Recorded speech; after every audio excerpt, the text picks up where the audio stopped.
శ్రీమాత్రాయ నమః. మనం ఈరోజు ప్రతి ఒక్కరు అడుగుతుంటారు ఏంటంటే, నాకు లక్కీ కలర్ ఏమిటండి, లక్కీ కలర్ ఏమిటి అంటే, అది మీ పర్సనల్ చార్ట్ బట్టి ఉంటుంది యాక్చువల్గా. కాకపోతే జనరల్గా ఉంటుంది కదా అని అడుగుతుంటారు. ఆ విషయం నేను మీకు చెప్తున్నాను ఈరోజు. లక్కీ కలరు ఏ క్షేత్రానికి వెళ్తే మీకు మంచిది. అదేవిధంగా మరొక విషయం ఏంటంటే,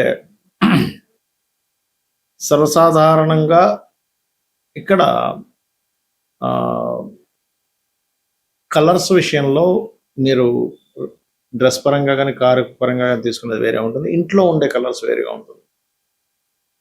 ఇది మెయిన్గా చూసుకోవాలి. అలాగే నెంబర్స్ కూడా అంతే. మకరం వారికి కనుక చూసుకుంటే మకర లగ్నము లేదా మకర రాశి.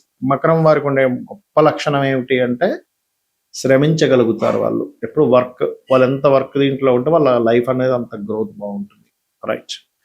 ఇక మీకు లక్కీ నెంబర్స్, లక్కీ కలర్స్, ఏ క్షేత్రానికి వెళ్ళాలి, ఇంట్లో ఎటువంటి కలర్స్ వేసుకుంటే బాగుంటుంది అనేటువంటి అంశాలు చెప్తుంది నేనైనప్పటికీ చెప్పిస్తుంది సాక్షాత్ లలిత అమ్మవారిగా భావిస్తూ ఆ లలితాంబిక అమ్మవారి యొక్క అనుగ్రహం పరిపూర్ణంగా కలగాలని మనస్ఫూర్తిగా కోరుకుంటూ, ఇక్కడ గమనించినట్లయితే మకరం వారికి లగ్నాధిపతి శని. సో శనికి సంబంధించిన నెంబర్ 8 నెంబర్. కాకపోతే ఈ 8 నెంబర్ సెలెక్ట్ చేసుకునేటప్పుడు శాటర్న్ ఏమాత్రం పాడైనా మళ్ళీ ఇది రివర్స్ అవుతూ ఉంటుంది. కాబట్టి 8, 4, 6 అండ్ 5, 4, 5, 6, 8 అనుకోండి వరుసగా తీసుకుంటే కానీ 4, 5, 6, 8 మకరం వారికి. అయితే కలర్స్ విషయం కూడా చూసుకుంటే blue, black, ash colours, white colour, pink colours, green colours మంచివి. అయితే ఇందులో మనం సెలెక్ట్ చేసుకునేటప్పుడు కలర్స్ విషయంలో ఏ ప్లానెట్ బాగుంది, ఇప్పుడు నెంబర్స్ సెలెక్ట్ చేసుకుంటున్నాం. నెంబర్స్ ఒక్కోసారి మనకి ఏ ప్లానెట్ అంతా ఇదిగా ఉండదు. అప్పుడు బర్త్ మనకి మీరు పుట్టినటువంటి డేటు, మంత్, ఇయర్ తీసుకొని birth number and destiny numbers చూసుకొని అందులో ఏది స్ట్రెంత్ బాగుందో చూసుకొని ఆ రకంగా సెలెక్ట్ చేసుకోవాలి. అది అలాగే మీరు ఒక క్షేత్రానికి వెళ్ళబోతున్నారు. ఏ క్షేత్రానికి వెళ్తే మీకు పాపకర్మ తగ్గుతుంది, ఏ మంత్రం చేసుకుంటే బాగుంటుంది అంటే, ఎక్కువగా విష్ణు ఆలయాలకు వెళ్ళండి, అమ్మవారి యొక్క నామస్మరణ ఎక్కువగా చేయండి, లలిత ఎక్కువగా చేసుకోండి, అన్ని విధాలా మీకు బాగుంటుంది.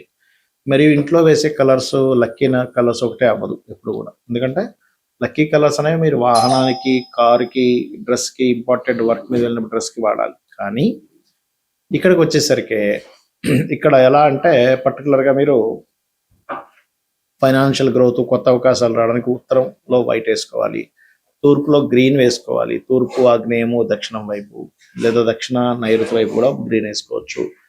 నైరుతి అంటే సౌత్ వెస్ట్లో మాత్రం కంప్లీట్గా క్రీమ్ ఆర్ ఎల్లో కలర్స్ వేసుకోవాలి, వెస్ట్లో వైట్ కలర్ వేసుకోవాలి. ఇలా కనుక చేసుకున్నట్లయితే ఖచ్చితంగా మీకు బాగుంటుంది. అయితే ఇక్కడ ఇంకొక విషయం ఏంటంటే, లోపల వైపు మాత్రమే నేను చెప్పిన కలర్స్. బయట మీరు ఏదైనా లైట్ కలర్స్ వేసుకోవచ్చు, బయట కూడా సేమ్ కలర్స్ వాడతానంటే మంచిదే, కానీ మొత్తం రంగులు రంగులుగా కనిపిస్తుంది కదా చుట్టూ చూస్తూ ఉంటాయి. కాబట్టి అది కొంచెం చూసుకొని చేసుకోండి. ఈ కలర్స్ విషయంలో కానివ్వండి, ఈ యొక్క నెంబర్స్ విషయంలో కానివ్వండి, ముందు మనం నెంబర్స్ విషయం చూసుకుంటే ఒక క్లారిటీ ఏంటంటే, ఒక్కొక్కసారి ప్రతి జాతకంలోని కూడా మనం లగ్న పంచమ భాగ్యాధిపతులు శుభంగా ఉండాలని రూల్ లేదు. ప్రతిసారి అంటే అందరి జాతకాల్లో బాగుండాలని రూల్ లేదు. లగ్న పంచమ భాగ్యాధిపతులు కూడా పాడవుతుంటారు. అప్పుడు మనం ఏం చేయాలంటే, డేట్ ఆఫ్ బర్త్ తీసుకొని దాన్ని 2గా విభజించాలంటే బర్త్ నెంబర్, డెస్టినీ నెంబర్. మీరు ఉదాహరణకి 1లో పుట్టారు, 30 ఇయర్స్ లోపలైతే 1కు ఉన్నటువంటి నెంబర్ ఏదైతే ఉందో దానికి ఇచ్చే ఫ్రెండ్లీ నెంబర్స్ లక్కీ నెంబర్స్గా తీసుకోవచ్చు. 30 ఇయర్స్ దాటింది, డెస్టినీ నెంబర్ అంటే డేట్ని, మంత్ని, ఇయర్ని కూడితే వచ్చినటువంటి దాన్ని డెస్టినీ నెంబర్ అంటారు. దాన్ని తీసుకోవచ్చు, ఆ రకంగా చేసుకోవచ్చు.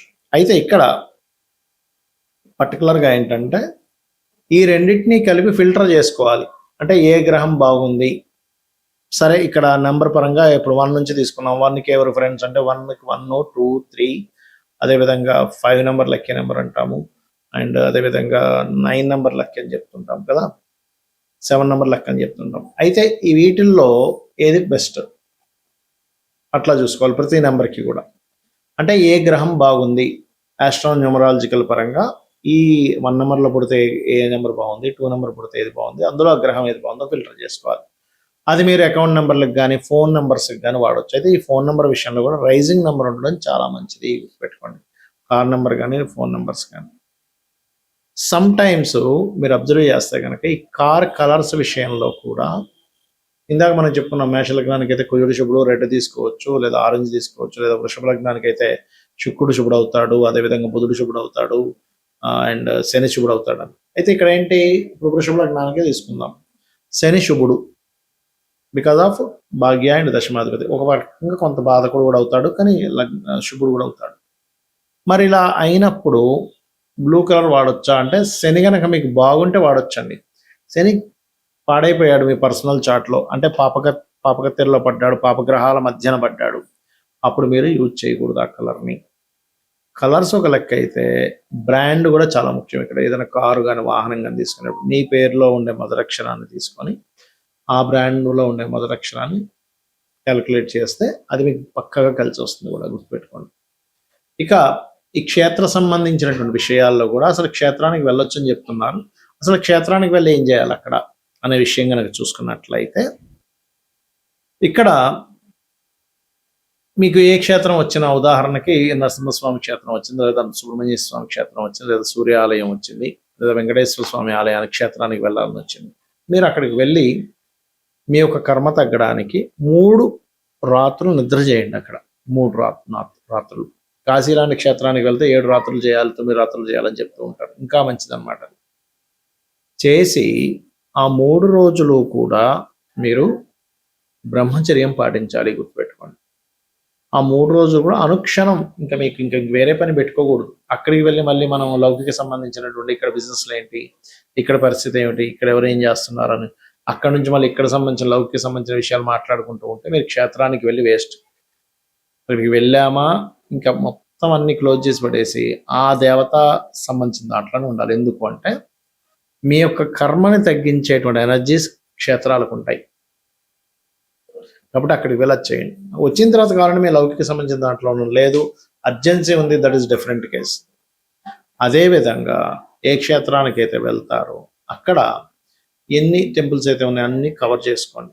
ఎట్టి పరిస్థితుల్లో క్షేత్రానికి వెళ్ళినప్పుడు అక్కడ ఉండేటువంటి సదుపాయాల గురించి పక్క వాళ్ళతో డిస్కస్ చేయడం, ఇక్కడ ప్రసాదం అంత బాగాలేదండి, అక్కడైతే భలే ఉంటుందని అనుకోవడం, లేకపోతే ఇక్కడ నీట్నెస్ లేదు అక్కడైతే చాలా బాగుంటుంది అనుకోవడం. జడ్జిమెంట్లు చేయకండి దయచేసి. క్షేత్రానికి వెళ్ళి మీరు జడ్జ్ చేస్తూ కూర్చుంటే మీకు భక్తి అనేటువంటిది కనెక్ట్ అవ్వదు, భగవంతుడితో మీరు కనెక్ట్ అవ్వలేరు ఎట్టి పరిస్థితుల్లో.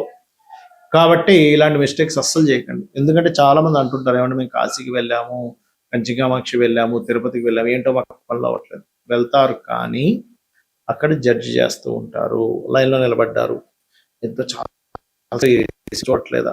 ఎందుకు మీరు లైన్లో నిలబడి చక్కగా మీరు ఆ దైవనామస్మరణ చేసుకోండి. ఎందుకు చెప్తున్నా అంటే అవన్నీ కూడా డ్రాబ్యాక్స్ అవుతాయి మనకి. అంటే క్షేత్రం వెళ్ళిన ఫలితం కంటే కూడా పాప ఫలితాలు పడతాయి దానివల్ల. అందుకని జడ్జిమెంట్స్ చేయకండి క్షేత్రానికి వెళ్ళి. అది వాళ్ళు చూసుకునే వాళ్ళు సరిగా చూసుకోకపోతే వాళ్ళకి వస్తుంది పాపం, ఎవరైతే అధికారం ఉన్నారో వాళ్ళకి. ఇది మెయిన్గా. అదేవిధంగా క్షేత్రానికి వెళ్ళడానికి మీరు ముహూర్తాలు చూసుకోవాల్సిన అవసరం లేదు. చాలా మంది ఏం చేస్తారంటే, ఏమంటే ఈరోజు బాగుంది వాళ్ళు వెళ్దాం, పర్వదినాలు వేరు, పర్వదినాల కోసం మనం వెళ్తూ ఉంటాం, దట్ ఈస్ డిఫరెంట్. కానీ క్షేత్రానికి ఎటువంటి ముహూర్తం అక్కర్లేదు. కొన్ని క్షేత్రాల్లో అయితే అక్కడ ఎటువంటి నియమ నిబంధనలు కొన్ని, అంటే ఇప్పుడు అక్కడికి వెళ్ళి ఏదో అభిషేకం చేస్తున్నాం, అయ్యో నేను సరిగ్గా మంత్రం చదవలేకపోయాను, ఇప్పుడు ఇక్కడ సరిగ్గా ఈ పూజ సరిగ్గా చేయించలేదు, ఈ హోమం అక్కర్లేదు. క్షేత్ర మహిమ అంటేనే మీరు ఎలా చేసినా మనసు పెట్టి చేశారంటే కనెక్ట్ అయిపోతుంది.